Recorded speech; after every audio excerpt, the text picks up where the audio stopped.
করে? না আমি ভাবলাম আমার জড়াও তো কম না, তবে যদি আদেশ দিই ও বেটাও কিচ্ছু না, কোথায় কি হয়ে যাবে। হ্যাঁ রে বাবা, একটা কথা বলি, তুমি কেন যুদ্ধ করবে? সেখানে যুদ্ধ করতে পারবে?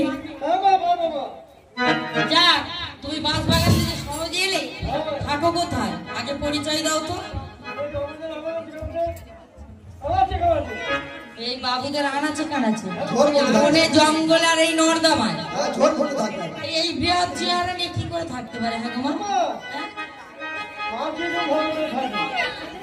ও এই নর্দমার মধ্যে আনাচে কানাচে তুমি মাছির ধারণ করো, তো রোগ জীবাণু কেমন করে ছড়িয়ে দাও মায়েরা তো জানে না। একটিবার